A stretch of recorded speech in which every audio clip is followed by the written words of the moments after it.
Salut YouTube, on se retrouve aujourd'hui pour une nouvelle vidéo qui va être un point lecture et un point lecture graphique. J'ai regroupé une grosse partie de tous les graphiques que j'ai lus depuis janvier dernier. Donc là, on va à peu près jusque février-mars. Il y a quelques petites modifications parce que j'ai lu quelques séries et du coup j'ai choisi de regrouper les titres d'une même série dans cette vidéo. Et puis il y aura une autre vidéo un petit peu plus tard qui regroupera les graphiques lus sur la deuxième partie de la première partie de l'année. Je ne sais pas si j'ai été très claire. En gros là, c'est à peu près les graphiques lus de janvier à mars. À peu près. Voilà. Parce que cette année, je lis pas mal de graphiques, je n'ai pas compté encore. Et c'est vrai que j'ai pris le pli de lire à peu près également un graphique par week-end. Donc c'est vrai que ça va assez vite et voilà, j'ai fait le choix de les regrouper dans cette vidéo-ci plutôt que de les mettre dans un point lecture avec les autres romans puisque je sais que ça m'intéresse pas forcément tout le monde. Et puis voilà, on est parti. Je crois que c'était tout ce que je voulais vous dire par rapport au titre graphique. Non, c'est vrai, d'habitude dans les points lecture roman, souvent je vais de ce que j'ai le moins aimé à ce que j'ai le plus aimé. Là, c'est un peu de manière aléatoire. Voilà, il n'y a pas vraiment d'ordre entre ce que j'ai beaucoup aimé, ce que j'ai moins aimé. C'est plus ou moins dans l'ordre chronologique. Alors je dis plus ou moins parce que je vais commencer par deux tomes d'une même série. J'ai lu les tomes 103 et 104 de One Piece de Eiichiro Oda, publiés chez Glénat. Je les ai lus en lecture commune avec Dorian, comme d'habitude, hein, voilà, comme les 100 tomes précédents. Alors je dis, c'est pas vraiment dans l'ordre chronologique, puisque celui-ci, au moment où je tourne la vidéo, je l'ai lu genre il y a une semaine ou 15 jours. Voilà, donc, quand je vous dis que c'est à peu près les lectures de janvier à mars, quelques petites exceptions et One Piece en fait partie. Vu que j'avais deux tomes, j'ai fait le choix de les regrouper ensemble et d'en parler dès le début de la vidéo, puisque soit vous aimez One Piece, vous connaissez, j'ai pas besoin de vous le vendre, soit One Piece c'est pas du tout votre cam et je pense que vous n'êtes pas allé jusqu'au tome 103 et 104. En gros, ici, on a enfin terminé l'arc du pays de Wa, qui est un arc qui se déroule un petit peu dans une ambiance de l'ère Edo japonaise, en tout cas au niveau du design. Je suis vraiment très contente que cet arc soit fini, j'en avais un peu marre, on va pas se mentir. Le tome 103 a été une déception. Je pense que c'est le pire tome que j'ai lu de tous les tomes, c'est dire. C'est un tome qui est centré énormément autour des combats, beaucoup de combats, trop de fouillis, trop de combats. Parfois j'étais un petit peu perdue dans le qui fait quoi, pourquoi, comment. J'avoue que ce tome-ci m'a pas beaucoup plu. Le tome 104 m'a davantage plu parce que c'est la fin de l'arc. Clairement, qu'il y a beaucoup moins de combats, même si au niveau du combat en lui-même, il n'y a pas vraiment de grosses surprises, hein, voilà, c'est à peu près qui gagne. Il y a cependant, ce qui m'a plu aussi dans ce tome, quelques grosses informations et révélations par rapport à ce qu'on va avoir dans la suite. Et voilà, et moi de mon côté, j'ai hâte maintenant de retourner dans One Piece dans les prochains tomes, puisqu'on va repartir un peu sur ce qui s'est passé pendant la rêverie, voilà, qui est un événement qui a eu lieu plusieurs tomes avant. Voir les conséquences des événements qui se sont déroulés à la fin du pays de Wa. Voilà, j'ai maintenant hâte de découvrir la suite et de retourner dans One Piece. Et je suis contente que cet arc soit fini, parce que c'est vraiment pas mon préféré. Je le trouve clairement trop long. Ensuite, je vais vous parler d'une bande dessinée que j'ai lue. Je ne sais pas si c'est un comics ou une BD. J'ai lu l'intégrale de Croque-Mitaine de Salvia et Jet. C'est publié chez Glénat. Je crois que c'était une duologie à la base. Ici, on va faire la rencontre d'un jeune garçon qui s'appelle Elliot, que vous avez ici. Il a 9 ans. Et Elliot, au début de l'histoire, il va assister à l'assassinat de ses parents.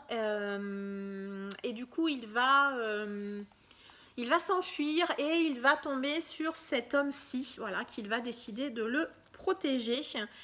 Voilà, je pense que mon avis est résumé là.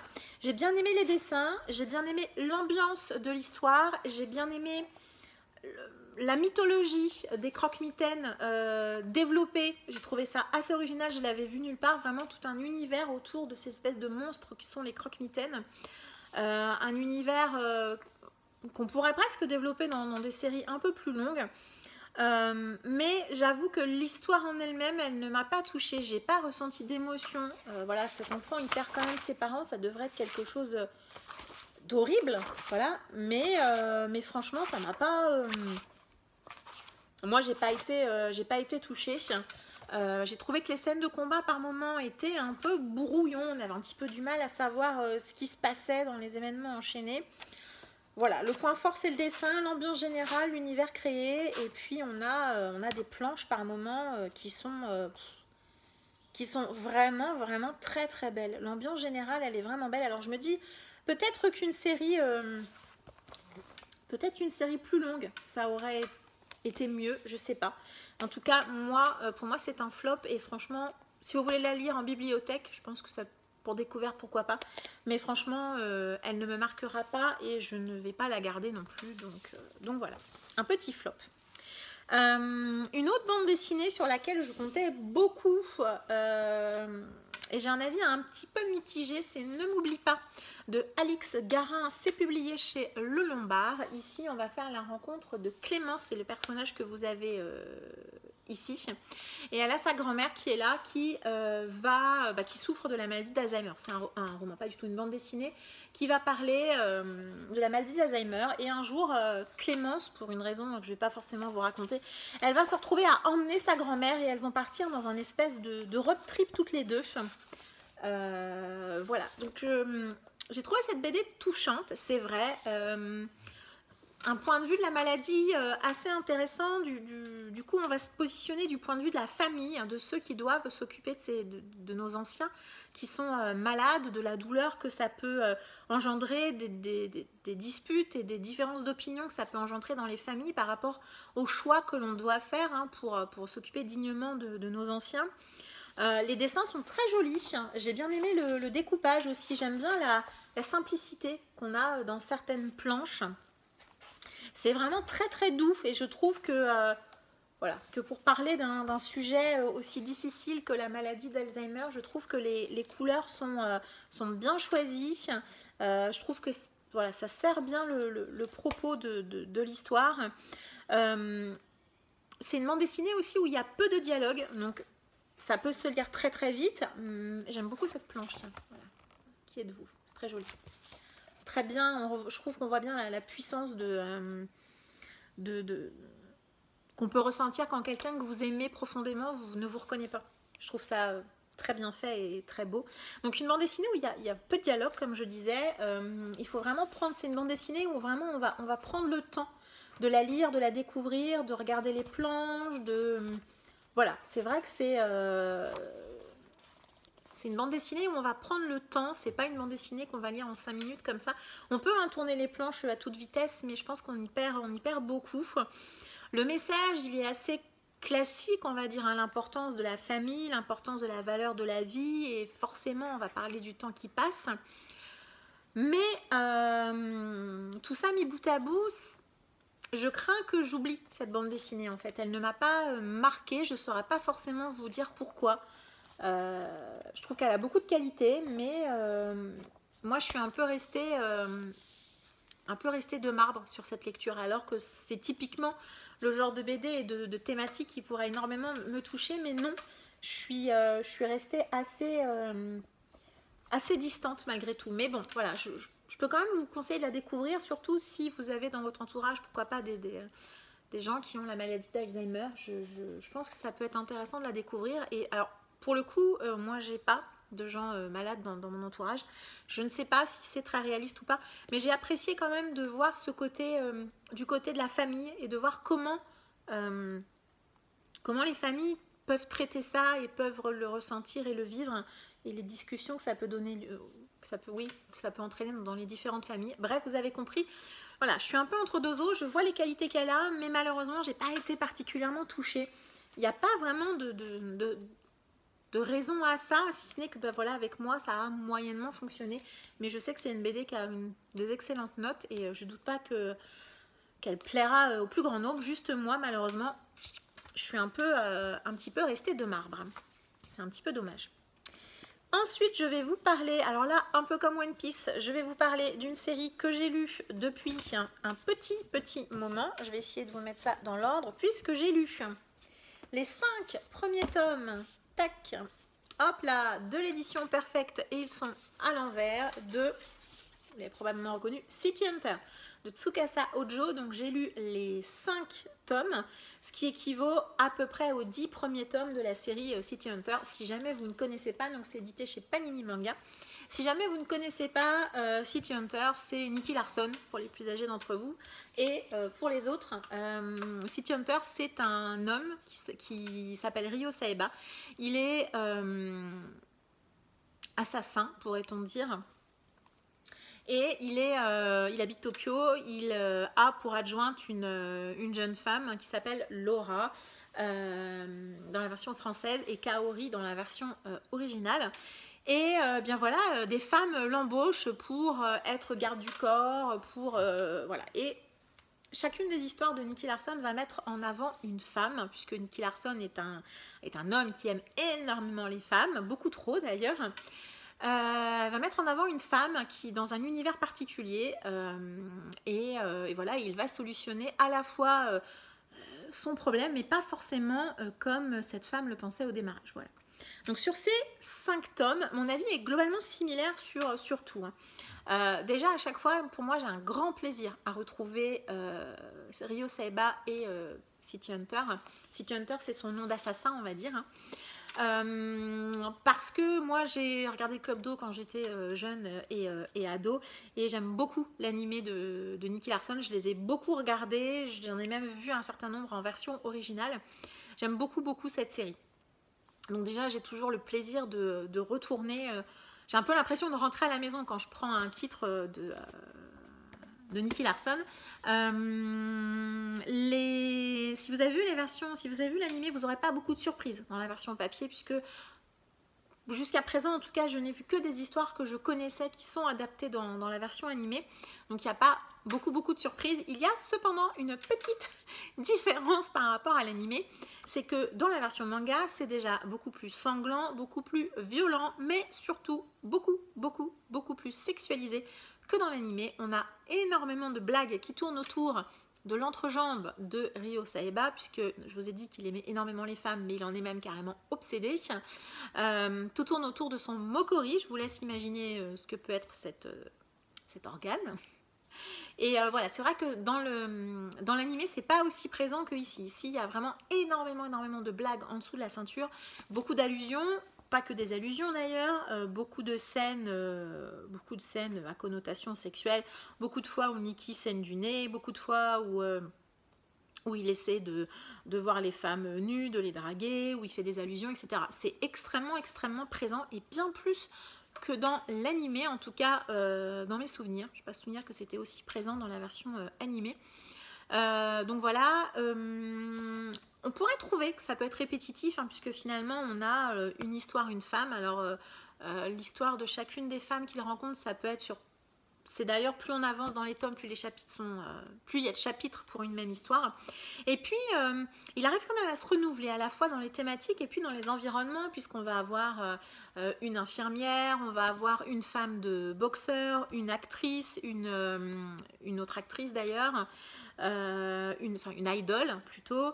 Qu'est-ce qu'on a encore? Un père qui s'inquiète pour sa fille, une loubarde. Enfin voilà, on a vraiment tout un tas d'environnements très différents. On a aussi la policière Seiko Nogami, qui est donc une flic qui va parfois l'appeler pour venir l'aider sur certaines enquêtes. Donc on va être à nouveau dans un autre environnement. Donc c'est vrai qu'à chaque fois, en tout cas pour le moment, l'auteur arrive à vraiment maintenir l'intérêt du lecteur de par les multiplicité de différents endroits qu'on va voyager, qu'on va découvrir avec Nicky, avec Ryo. Et puis ce personnage est quand même vraiment... on n'arrive jamais à savoir s'il est vraiment sérieux aussi finalement, cette casquette d'obsédé est un masque, hein, voilà, pour protéger de son passé, de ce qu'il a pu faire dans le passé. Et voilà, c'est un personnage vraiment attachant, vraiment. Enfin, les personnages de récurrence sont plutôt attachants dans cet univers.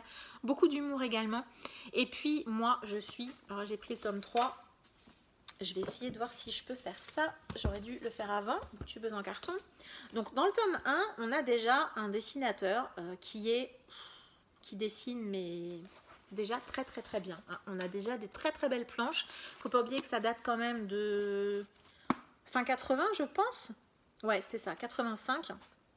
Donc voilà, on a un style de dessin qui est comme ça tout au début de l'histoire, qui est déjà très bon et très réussi. Mais alors, je trouve que plus on avance et plus l'auteur, il a une qualité au niveau des dessins. Moi, je trouve, voilà, il y a même des fois où je m'arrête sur certaines planches parce qu'elles sont vraiment très très très réussies. Donc on est vraiment sur les années, toujours les années 80, hein, donc et puis je trouve qu'il a vraiment une qualité pour dessiner le corps des femmes. Ouais, moi je trouve qu'il dessine extrêmement bien, dessine extrêmement bien les femmes, pas que, hein, mais les femmes également. Voilà, on a des scènes de combat comme ça qui sont vraiment super réussies. Enfin, moi j'aime vraiment vraiment beaucoup le style graphique de l'auteur. Mon petit bémol, c'est que je ne suis pas hyper fan des couves de ces éditions, mais je trouve qu'elles ont quand même un bon rapport qualité-prix, sont plutôt agréables à lire, et voilà, moi je suis vraiment très très contente de lire Nikki. Donc avec Dorian, on a lu donc les 5, alors moi les 5 intégrales, lui il les a dans la version unitaire, donc lui il a lu également les 10 premiers tomes, pardon. Et voilà, on va poursuivre au fur et à mesure de la publication de cette intégrale, pour se les faire au fur et à mesure. L'avantage, c'est que ce sont des histoires qui se suivent.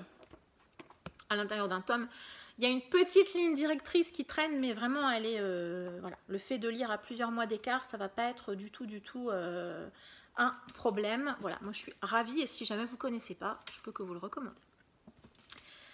Ensuite, on va repartir sur de la bande dessinée, et j'ai lu Malgré tout de Jordi Lafèvre. C'est publié chez Dargo. C'est également une bande dessinée que je m'étais procurée suite à tous les avis ultra positifs que j'ai vus. Vous le savez, peut-être cette bande dessinée a déjà une construction particulière, qui est que on démarre par la fin de l'histoire, par ce couple qui va se retrouver à l'âge de la retraite. Et on va remonter le fil de leur histoire pour découvrir comment ils en sont arrivés là. Et donc vous vous doutez, on est sur une histoire d'amour. Donc non seulement on est à rebours, mais on a aussi des sauts dans le temps. C'est-à-dire que parfois, d'un chapitre à l'autre, il va y avoir plusieurs années, peut-être même une décennie qui s'est écoulée entre certains chapitres, pas tous, pas tout le temps. Et voilà, c'est vrai qu'arrivé à la fin, on a limite envie de le refaire dans l'autre sens pour redécouvrir l'histoire. Un petit peu comme la bande dessinée tout à l'heure, on a également des couleurs assez douces, que moi j'aime beaucoup, un style graphique très doux. Peut-être un découpage un petit peu classique, mais voilà, on a vraiment de très très jolies planches, très douces, qui collent elles aussi plutôt bien à l'histoire. On va remonter le temps avec nos deux personnages. C'est vraiment une très jolie histoire qui m'a beaucoup plu. Mais à nouveau, hein, c'est un peu la même thématique, le temps qui passe. Quand vous êtes à la retraite, rien n'est jamais perdu. Voilà, la vie et l'amour est toujours possible. Et puis ce lien que nos deux personnages ont depuis des années, ils ont réussi à le maintenir. Et puis voilà, arrivé à l'âge adulte, et bien voilà, finalement, à l'âge de la retraite plutôt qu'à l'âge adulte, voilà, leur histoire va pouvoir se concrétiser. Une jolie histoire, vraiment, mais un peu comme Ne m'oublie pas, dont j'ai parlé juste avant.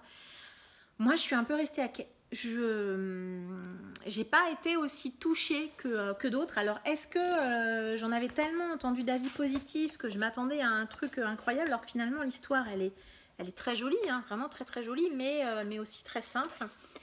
Je sais pas, vraiment je sais pas. Ces deux personnages, je les ai trouvés sympathiques, mais voilà, je suis un peu restée à quai. J'ai pas forcément de reproches à faire à cette bande dessinée, hein, mais c'est juste que avec moi, c'était une bonne lecture, une lecture sympathique, mais je suis très très loin de l'engouement général, et voilà, clairement je la garderai pas, je la relirai pas forcément, et voilà, j'ai rien de plus à dire autour de ce titre qui m'a un petit peu déçue. Et puis j'ai lu aussi un one-shot, un manga que j'ai adoré. C'est un auteur que vous n'avez jamais vu sur la chaîne, je crois, mais un auteur que j'aime d'amour, qui n'était pas publié en France depuis très très très longtemps. J'ai lu Boken Shonen de Mitsuru Adachi, Rêve d'enfance, c'est publié chez Nobinobi. Mitsuru Adachi, pour ceux qui sont de mon âge, en tout cas de ma génération plutôt, c'est Théo, la batte de la victoire, c'est Miyuki, c'est Une vie nouvelle. Pour les un peu plus jeunes, c'est Mix. Donc c'est un auteur qui a un style graphique extrêmement reconnaissable, avec des personnages qui ont ce qu'on appelle les fameuses oreilles en forme d'amphore. Voilà, hop, je vous prends une planche. Voilà, les oreilles comme ça, de ce style, voilà. C'est probablement un style de dessin que vous avez déjà vu, peut-être en animé, peut-être en version papier. On voit bien ici aussi ce type de visage. Il a un style graphique qui est vraiment reconnaissable assez rapidement. Un style graphique où on peut parfois en arriver à confondre certains personnages, parce que c'est vrai que finalement dans son style, l'important, c'est pas forcément le design des personnages, c'est ce qu'il va raconter. Et Mitsuru Adachi, il parle beaucoup de l'adolescence, des émotions qu'on ressent à l'adolescence, de l'enfance également, de l'adolescence. Il y a beaucoup de ces séries qui se déroulent quand les personnages sont au lycée ou à la fac. Moi j'adore cet auteur, il me touche énormément dans ces histoires qu'il raconte. Donc ici, moi j'étais ravie de le retrouver, c'est un recueil de nouvelles. À l'intérieur, il y a 7 nouvelles qui vont tourner autour des rêves d'enfance. Parmi ces 7 nouvelles, il y en a une que j'ai moyen. Alors il y a aussi beaucoup de ces histoires qui tournent autour de sport et de baseball, beaucoup, pas que, mais souvent c'est le baseball. Il y a une histoire donc, que j'ai moins aimée, c'est une histoire qui est une romance un peu adolescente, qui m'a pas particulièrement aimée, c'était pas ma préférée, c'était sympathique à lire, mais ça m'a pas emballé plus que ça. On a vraiment sur beaucoup de ces nouvelles le lien entre l'adolescence et les adultes que nous sommes. On a une ambiance nostalgique qui est très présente et qui a vraiment des vibes à la Taniguchi. Si vous aimez Taniguchi, tentez Mitsuru Adachi, vous pourrez retrouver un petit style comme ça, une petite ambiance, un petit côté nostalgique à la Quartier Lointain qui est présent dans ces nouvelles, mais qui est présent aussi dans beaucoup de ces titres. Je regrette qu'au début des nouvelles, on n'ait pas les dates de publication. Je ne sais pas si elles ont été publiées dans l'ordre dans lequel elles ont été écrites, ni si elles sont particulièrement anciennes. Je ne sais pas. Je ne sais pas si le recueil a été publié en l'état ou je ne sais pas du tout. Ça, c'est un petit peu dommage. Moi, j'aime bien avoir ce genre d'informations. Voilà, un style graphique ultra reconnaissable. Je sais qu'il y a des gens qui n'aiment pas du tout. Je trouve que l'auteur est extrêmement fort dans la gestion des silences et du découpage pour parler des émotions de nos différents personnages. J'ai beaucoup aimé ce recueil, vous le comprenez. Je ne peux que vous recommander de découvrir Mitsuru Adachi si ce n'est pas déjà fait. C'est un de mes auteurs chouchou. Je suis ravie de le voir revenir en France et j'ai sauté sur ce recueil quand j'ai su qu'il sortait. Je l'ai acheté et je crois que je l'ai lu le week-end qui a suivi. Vous savez que chez moi, c'est quelque chose qui est quand même pas très courant, que je lise immédiatement ce que j'achète. Là, j'ai sauté dessus, ça faisait tellement longtemps que je n'avais pas eu un Adachi à me mettre sous les yeux, on va dire, et je suis vraiment très contente d'avoir lu ce recueil. C'était vraiment un très chouette moment et je ne peux que vous le recommander. Et voilà, ce point lecture graphique est maintenant terminé. Je vous remercie de l'avoir suivi. N'hésitez pas à m'indiquer en commentaire si vous avez lu certains des titres dont j'ai parlé aujourd'hui, si vous êtes du même avis que moi ou pas du tout. Notamment sur Malgré tout et puis Ne m'oublie pas, qui ont été des lectures graphiques un peu mitigées. Comme j'ai dit, un autre point graphique arrivera d'ici 1 ou 2 mois, regroupant les autres titres graphiques lus sur, je pense, entre mars-avril et puis l'été, très probablement.